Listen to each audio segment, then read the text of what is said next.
It was my 8th grade summer, and I had just finished about 7-8 years in public school up until that point.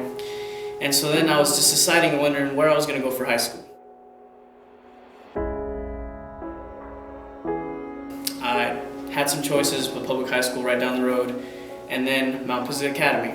Every time I'd go to camp meetings, they'd always come give out free t-shirts and whatnot. So I started praying about it. I was like, maybe God wants me there. My dad was a pastor at the time. And so I come home one day, and my dad calls me and he sits me down. He's like, look, Joseph, we're gonna get transferred. As soon as he said Asheville, North Carolina, I was kind of like in shock. I was like, Mount Pisgah Academy is about 5 minutes away from there. God has changed my life through all the different experiences that all the past 4 years. And I know He lives, and I know He's been guiding me from that point. At the end of first semester, we were getting ready for midterms, and I was kind of freaking out because things are just piling up. I call my mom and I'm crying and I'm saying, Ma, I don't think I can do this. I might end up going home next semester because I don't think I can keep up with work here. I get done with my mom, and thankfully all the crying's done. So I'm walking down Freshman Hall, and on one of the girls' doors was like a thing full of happy notes, like pick me up when you're sad. So I was like, well, I'm sad, so I definitely need one of these. So I reach my hand in there, grab the first note my hand finds, I open it up, and it says, when you think you're alone, you're not. I'm always with you.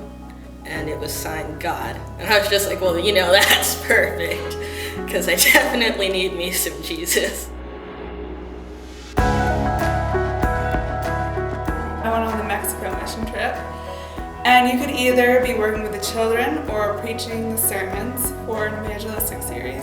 And originally I was supposed to help with the children, but they didn't have enough preachers, so they asked me to be a preacher, which was not something that I was very comfortable with at all. A man came up to me and he said that after hearing my sermon, he decided that he wanted to give his life back to God.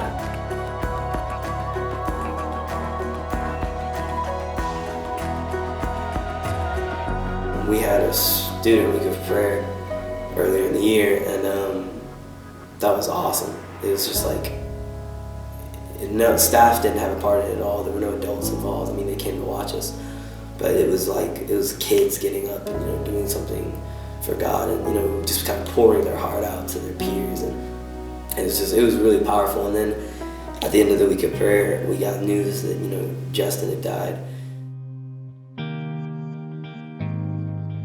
A former student, an alumnus of the school, passed away the last day of our week of prayer.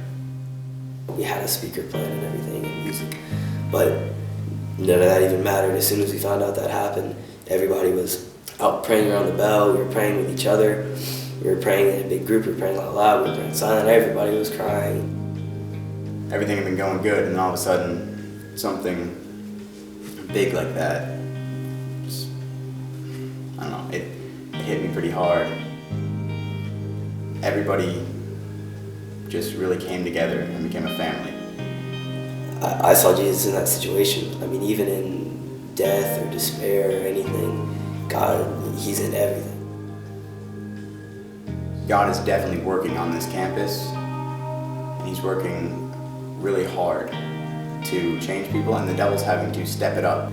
I feel like sometimes the devil has the really easy job, because it's really easy to break things, but it's not easy to put things back together.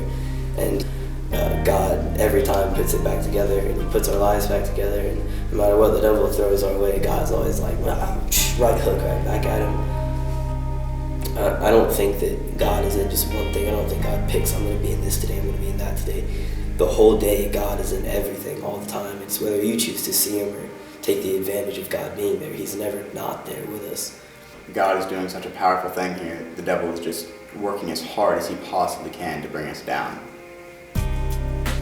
And I know Jesus lives because even through all of this hard stuff,